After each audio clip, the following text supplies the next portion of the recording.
ಇಷ್ಟವಿಲ್ಲದ ಮದುವೆ ಮಾಡಿದ್ದಾರೆ ಅಂತ ಗರ್ಲ್ ಫ್ರೆಂಡ್ನ ಮನೆಗೆ ಕರೆಸಿಕೊಂಡ ಹುಡುಗ. ಇವಳು ಕಾಮಿನಿ ಅಂತ. ಕಾಮಿನಿಗೆ ಯಶ್ ಜೊತೆ ಮದುವೆಯಾಗಿದ್ದು ಅವಳಿಗೆ ಯಶ್ ಹಾಗೂ ಅವನ ತಾಯಿ ರಾಧಾ ಇಬ್ಬರೂ ಸೇರುತ್ತಿರುವುದಿಲ್ಲ.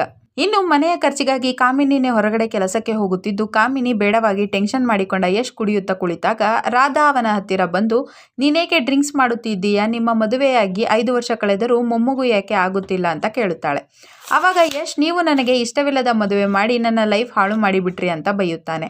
ಆವಾಗ ರಾಧಾ, ಕಾಮಿನಿಯ ತಂದೆಯ ಹತ್ತಿರ ಹಣ ಇದ್ದದ್ದಕ್ಕಾಗಿ ನಾನು ಈ ಮದುವೆ ಮಾಡಿದೆಯಷ್ಟೇ ಅಂತ ಹೇಳುತ್ತಾಳೆ.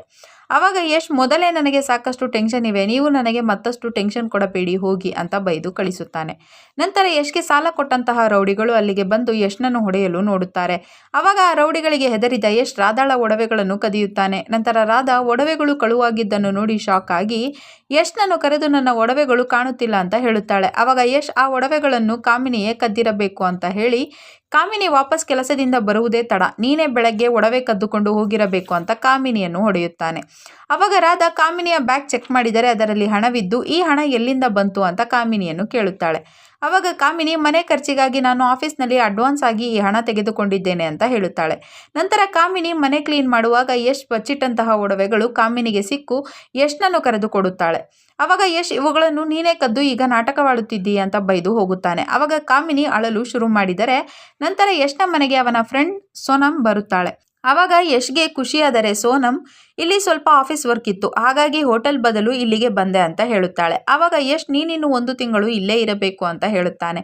ಆವಾಗ ಸೋನಮ್, ನೀನು ಡೈಲಿ ನೈಟ್ ನನ್ನನ್ನು ಹೊರಗಡೆ ಸುತ್ತಾಡಲು ಕರೆದುಕೊಂಡು ಹೋಗುವುದಾದರೆ ಮಾತ್ರ ನಾನು ಇಲ್ಲಿ ಇರುವೆ ಅಂತ ಹೇಳುತ್ತಾಳೆ.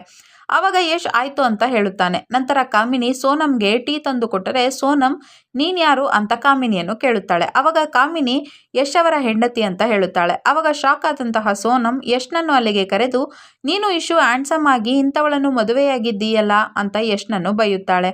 ಆವಾಗ ಯಶ್, ಇದೆಲ್ಲ ಅಮ್ಮ ಮಾಡಿದ್ದು, ನನಗೆ ಇವಳು ಇಷ್ಟವೇ ಇಲ್ಲ ಅಂತ ಹೇಳುತ್ತಾನೆ. ಆವಾಗ ಸೋನಮ್ ಕೋಪ ಮಾಡಿಕೊಂಡು ಹೋದರೆ ಯಶ್, ನೀನೇಕೆ ನಮ್ಮ ವಿಷಯ ಸೋನಮ್ಗೆ ಹೇಳಿದೆ ಅಂತ ಕಾಮಿನಿಯನ್ನು ಬೈದು ಸೋನಮ್ ಹತ್ತಿರ ಹೋಗುತ್ತಾನೆ. ಆವಾಗ ಸೋನಮ್, 5 ವರ್ಷದಿಂದ ನಾವಿಬ್ಬರು ಟಚ್ಚಲ್ಲಿ ಇದ್ದೇವೆ, ನಾನು ನಿನ್ನನ್ನು ಲವ್ ಮಾಡುತ್ತಿರುವುದು ನಿನಗೆ ಗೊತ್ತಿಲ್ಲವೇ? ನೀನೇಕೆ ನನಗೆ ಈ ಥರ ಮೋಸ ಮಾಡಿದೆ ಅಂತ ಬೈಯುತ್ತಾಳೆ. ಆವಾಗ ಯಶ್, ಅಮ್ಮನಿಗೆ ಹುಷಾರಿರಲಿಲ್ಲ, ಹಾಗಾಗಿ ಮದುವೆಯಾದೆ ಅಷ್ಟೇ, ಆದರೆ ಈಗಲೂ ನಾನು ನಿನ್ನನ್ನೇ ಲವ್ ಮಾಡುತ್ತಿದ್ದೇನೆ ಅಂತ ಹೇಳುತ್ತಾನೆ. ಆವಾಗ ಸೋನಮ್, ನನಗೂ ಕೂಡ ನಿನ್ನನ್ನು ಬಿಟ್ಟಿರುವ ಶಕ್ತಿ ಇಲ್ಲ ಅಂತ ಅವನನ್ನು ತಬ್ಬಿಕೊಳ್ಳುತ್ತಾಳೆ.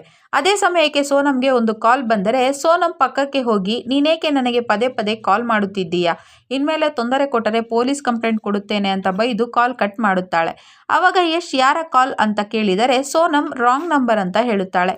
ನಂತರ ರಾಧಾ ಸೋನಮ್ ಹತ್ತಿರ ಹೋಗಿ, ಇಲ್ಲಿ ಹಾಗೆ ಇರುವುದಾದರೆ ಇರು, ಯಶ್ ತಂಟೆಗೆ ಹೋದರೆ ನಾನು ಮಾತ್ರ ಸುಮ್ಮನಿರಲ್ಲ ಅಂತ ಸೋನಮ್ಳನ್ನು ಬೈಯುತ್ತಾಳೆ. ನಂತರ ಯಶ್ ಸೋನಮ್ ಹತ್ತಿರ ಹೋಗಿ, ನನಗೆ ಅರ್ಜೆಂಟಾಗಿ 2 ಲಕ್ಷ ಹಣ ಬೇಕಿತ್ತು ಅಂತ ಕೇಳುತ್ತಾನೆ. ಆವಾಗ ಸೋನಮ್ ಆಯ್ತು ನಾಳೆ ಕೊಡುತ್ತೇನೆ ಅಂತ ಹೇಳಿದರೆ ಖುಷಿಯಾದ ಯಶ್ ಕಾಮಿನಿಯ ಮುಖ ನೋಡಿ, ನನಗೆ ಬೋರ್ ಆಗಿ ಬಿಟ್ಟಿತ್ತು, ನಿನ್ನಲ್ಲಿ ಬಂದಾಗಿನಿಂದ ನನಗೆ ತುಂಬ ಬೆಟರ್ ಫೀಲ್ ಆಗುತ್ತಿದೆ ಅಂತ ಹೇಳುತ್ತಾನೆ. ಆವಾಗ ಸೋನಮ್ಗೂ ಕೂಡ ಖುಷಿಯಾದರೆ ಕಾಮಿನಿ ಅವರ ಹತ್ರ ಬಂದು ತುಂಬ ಟೈಮ್ ಆಗಿದೆ, ಮಲಗಲು ಬನ್ನಿ ಅಂತ ಯಶ್ಗೆ ಕೇಳುತ್ತಾಳೆ. ಆವಾಗ ಕೋಪಗೊಂಡ ಯಶ್, ನನಗೆ ನಿದ್ರೆ ಬಂದರೆ ನಾನೇ ಬರುತ್ತೇನೆ, ನೀನು ಹೋಗು ಅಂತ ಕಾಮಿನಿಯನ್ನು ಬೈದು ಕಳಿಸುತ್ತಾನೆ. ಆವಾಗ ಸೋನಮ್ ಅವನಿಗೆ ಡ್ರಿಂಕ್ಸ್ ಬಾಟಲ್ ಕೊಟ್ಟರೆ ಖುಷಿಯಾದ ಯಶ್ ಅವಳಿಗೆ ಸ್ವರ್ಗ ಸುಖ ತೋರಿಸಿ, ನಾನಿನ್ನು ಆದಷ್ಟು ಬೇಗ ಕಾಮಿನಿಗೆ ಡೈವರ್ಸ್ ಕೊಟ್ಟು ನಿನ್ನನ್ನೇ ಮದುವೆಯಾಗುತ್ತೇನೆ ಅಂತ ಹೇಳುತ್ತಾನೆ. ಮರುದಿನ ಸೋನಮ್ಳ ಗಂಡ ವಿವೇಕ್ ಅಲ್ಲಿಗೆ ಬಂದು, ವಾಪಸ್ ನಮ್ಮ ಮನೆಗೆ ಹೋಗೋಣ ಬಾ ಅಂತ ಸೋನಮ್ನಳನ್ನು ಕರೆಯುತ್ತಾನೆ. ಅವಾಗ ಸೋನಮ್, ನಾನೆಲ್ಲಿಗೂ ಬರಲ್ಲ ಅಂತ ಹೇಳುತ್ತಾಳೆ. ಅವಾಗ ಶಾಕ್ ಆದ ಯಶ್, ನೀನ್ಯಾರು ಅಂತ ವಿವೇಕ್ನನ್ನು ಕೇಳುತ್ತಾನೆ. ಆವಾಗ ವಿವೇಕ್, ನಾನು ಸೋನಮ್ಳ ಗಂಡ, ಅವಳನ್ನು ಕರೆದುಕೊಂಡು ಹೋಗಲು ಬಂದಿದ್ದೇನೆ ಅಂತ ಹೇಳುತ್ತಾನೆ. ಆವಾಗ ಯಶ್ ಸೋನಮ್ಳನ್ನು ರೂಮ್ ಒಳಗೆ ಕರೆದುಕೊಂಡು ಹೋಗಿ, ನೀನೇಕೆ ನನಗೆ ಹೀಗೆ ಮೋಸ ಮಾಡಿದೆ ಅಂತ ಕೇಳುತ್ತಾನೆ. ಆವಾಗ ಸೋನಮ್, ನೀನು ಹೇಗೆ ನಿನ್ನ ಮದುವೆಯಿಂದ ಖುಷಿಯಾಗಿಲ್ಲವೋ ನನ್ನ ಪರಿಸ್ಥಿತಿ ಕೂಡ ಹಾಗೆ ಆಗಿದೆ, ಅದಕ್ಕಾಗಿ ನಾನು ನಿನಗೆ ಏನೂ ಹೇಳಲಿಲ್ಲ ಅಂತ ಅಳಲು ಶುರು ಮಾಡುತ್ತಾಳೆ. ಆವಾಗ ಯಶ್, ನಾನು ನಿನ್ನನ್ನು ಇನ್ಮೇಲೆ ಎಲ್ಲಿಗೂ ಕಳಿಸುವುದಿಲ್ಲ ಅಂತ ಹೇಳಿ ಅವಳನ್ನು ತಬ್ಬಿಕೊಳ್ಳುತ್ತಾನೆ. ಅವಾಗ ಕಾಮಿನಿ ಊಟಕ್ಕೆ ಕರೆಯಲು ಅಲ್ಲಿಗೆ ಬಂದರೆ ಆವಾಗ ಕೂಡ ಯಶ್ ಕಾಮಿನಿಯನ್ನು ಬೈದು ಕಳಿಸುತ್ತಾನೆ.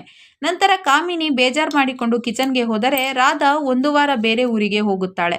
ಆವಾಗ ವಿವೇಕ್ ಕಾಮಿನಿ ಹತ್ರ ಹೋಗುತ್ತಾನೆ. ಆವಾಗ ಕಾಮಿನಿ, ನಿಮ್ಮ ಹಾಗೂ ಸೋನಮ್ ಅವರ ಸಂಬಂಧ ಯಾವಾಗಿನಿಂದ ಕೆಟ್ಟಿದೆ ಅಂತ ಕೇಳುತ್ತಾಳೆ. ಆವಾಗ ವಿವೇಕ್, ಮದುವೆಯಾದಾಗಿನಿಂದ ಅವಳು ನನ್ನ ಜೊತೆ ಸರಿಯಾಗಿ ಇಲ್ಲವೇ ಇಲ್ಲ ಅಂತ ಹೇಳುತ್ತಾ ಅವಳ ವಿಷಯ ಕೇಳುತ್ತಾನೆ.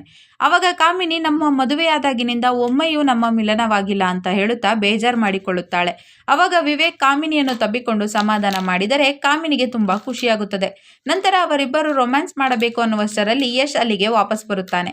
ಆವಾಗ ವಿವೇಕ್ಗೆ ಒಂದು ಅರ್ಜೆಂಟ್ ಕಾಲ್ ಬಂದು ಅಲ್ಲಿಂದ ವಾಪಸ್ ಊರಿಗೆ ಹೋಗುತ್ತಾನೆ. ಅವಾಗ ಕಾಮಿನಿ ಮತ್ತೆ ಬೇಜಾರು ಮಾಡಿಕೊಂಡು ಕುಳಿತರೆ ವಿವೇಕ್ ಅವಳಿಗೆ ಕಾಲ್ ಮಾಡುತ್ತಾನೆ. ಅವಾಗ ಕಾಮಿನಿ, ನೀವು ಇಷ್ಟು ಬೇಗ ಏಕೆ ವಾಪಸ್ ಹೋದಿರಿ? ನಿಮ್ಮ ನೆನಪು ತುಂಬಾ ಕಾಡುತ್ತಿದೆ ಅಂತ ಹೇಳುತ್ತಾಳೆ. ಅವಾಗ ವಿವೇಕ್, ಇನ್ಮೇಲೆ ನಾನು ನಿಮ್ಮ ಜೊತೆ ಯಾವಾಗಲೂ ಇರುತ್ತೇನೆ. ಯಶ್ ಹಾಗೂ ಸೋನಂಳ ಸಂಬಂಧ ಸರಿಯಿಲ್ಲ, ಅವರ ಮೇಲೆಯೂ ಒಂದು ಕಣ್ಣು ಇಡಿ ಅಂತ ಹೇಳುತ್ತಾನೆ. ನಂತರ ಕಾಮಿನಿ ಯಶ್ ಹಾಗೂ ಸೋನಂ ಒಟ್ಟಿಗೆ ಇರುವಾಗ ಅವರ ರೂಮಿನಲ್ಲಿ ತನ್ನ ಫೋನ್ ರೆಕಾರ್ಡಿಂಗ್ ಆನ್ ಮಾಡಿ ಇಡುತ್ತಾಳೆ. ಅವಾಗ ಯಶ್, ನಮ್ಮ ಹತ್ತಿರವೀಗ ಹಣವೆಲ್ಲ ಖಾಲಿಯಾಗಿದೆ. ನೀನು ವಿವೇಕ್ ಹತ್ತಿರ ವಾಪಸ್ ಹೋಗೋ ಹಾಗೆ ನಾಟಕ ಮಾಡಿ ಅವನಿಗೆ ಡೈವರ್ಸ್ ಕೊಟ್ಟು ಅವನ ಆಸ್ತಿಯೆಲ್ಲ ನಿನ್ನ ಹೆಸರಿಗೆ ಬರುವ ಹಾಗೆ ಮಾಡಿಕೋ. ಇಲ್ಲಿ ನಾನು ಕೂಡ ಸೋನಂಳ ಜೊತೆ ಕ್ಲೋಸ್ ಆದ ಹಾಗೆ ನಟನೆ ಮಾಡಿ ಈ ಮನೆಯನ್ನು ನನ್ನ ಹೆಸರಿಗೆ ಬರೆಸಿಕೊಳ್ಳುತ್ತೇನೆ. ಆಮೇಲೆ ನಾವಿಬ್ಬರು ಮದುವೆಯಾಗೋಣ ಅಂತ ಸೋನಂಗೆ ಹೇಳುತ್ತಾನೆ. ಅವಾಗ ಸೋನಂ ಅವನ ಮಾತಿಗೆ ಒಪ್ಪಿಕೊಂಡರೆ ನಂತರ ಕಾಮಿನಿ ಅದನ್ನೆಲ್ಲ ಕೇಳಿಸಿಕೊಂಡು ಅಲರ್ಟ್ ಆಗುತ್ತಾಳೆ. ನಂತರ ಕಾಮಿನಿ ಊಟ ಮಾಡುತ್ತಾ ಕುಳಿತಿರುತ್ತಾಳೆ. ಅವಾಗ ಯಶ್, ನಮ್ಮಿಬ್ಬರಿಗೂ ಕೂಡ ಊಟಕ್ಕೆ ಕೊಡು ಅಂತ ಕೇಳುತ್ತಾನೆ. ಅವಾಗ ಕಾಮಿನಿ, ಊಟವೆಲ್ಲ ಖಾಲಿಯಾಗಿದೆ, ನೀವೇ ಮಾಡಿಕೊಳ್ಳಿ ಅಂತ ಹೇಳುತ್ತಾಳೆ. ಅವಾಗ ಕೋಪಗೊಂಡ ಯಶ್ ಅವಳ ಮೇಲೆ ಕೈ ಮಾಡಲು ಹೋಗುತ್ತಾನೆ. ಅವಾಗ ಅವನನ್ನು ತಡೆದ ಕಾಮಿನಿ, ಈ ಮನೆ ನನ್ನ ಹೆಸರಲ್ಲಿದೆ, ಜಾಸ್ತಿ ಮಾತನಾಡಿದರೆ ನಿಮ್ಮಿಬ್ಬರನ್ನು ಮನೆಯಿಂದ ಆಚೆ ಹಾಕುತ್ತೇನೆ ಅಂತ ಬೈದು ಹೋಗುತ್ತಾಳೆ.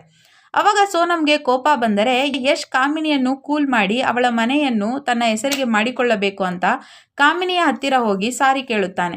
ಅವಾಗ ಕಾಮಿನಿ ಅವನನ್ನು ತಬ್ಬಿಕೊಂಡರೆ ಸೋನಂಗೆ ತುಂಬಾ ಕೋಪ ಬರುತ್ತದೆ. ನಂತರ ಯಶ್ ಹಾಗೂ ಕಾಮಿನಿ ಕೂಡಿ ಕುಳಿತಿರುತ್ತಾರೆ.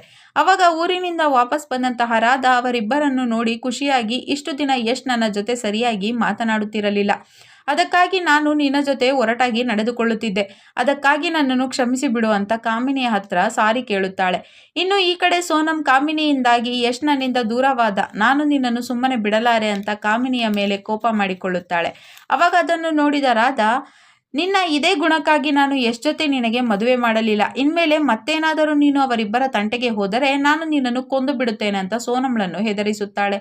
ನಂತರ ಮರುದಿನ ಸೋನಂಳ ಕೊಲೆಯಾದರೆ ಅಲ್ಲಿಗೆ ಬಂದ ಪೊಲೀಸರು, ನಿಮಗೆ ಯಾರ ಮೇಲಾದರೂ ಡೌಟ್ ಇದೆಯಾ ಅಂತ ಯಶ್ನನ್ನು ಕೇಳುತ್ತಾರೆ. ಆವಾಗ ಯಶ್ ಇಲ್ಲ ಅಂತ ಹೇಳಿದರೆ ವಾಪಸ್ ಹೋದಂತಹ ಪೊಲೀಸರು ಮರುದಿನ ಬೆಳಗ್ಗೆ ಮತ್ತೆ ಅಲ್ಲಿಗೆ ಬಂದು, ಸೋನಂ ಅವರ ಕತ್ತಿನ ಮೇಲೆ ನಿಮ್ಮ ಹಾಗೂ ಕಾಮಿನಿ ಅವರ ಫಿಂಗರ್ ಪ್ರಿಂಟ್ಸ್ ಇವೆ, ಸೋನಂ ಅವರ ಕೊಲೆ ಯಾಕೆ ಮಾಡಿದಿರಿ ಹೇಳಿ ಅಂತ ಯಶ್ನನ್ನು ಹೆದರಿಸಿ ಕೇಳುತ್ತಾರೆ.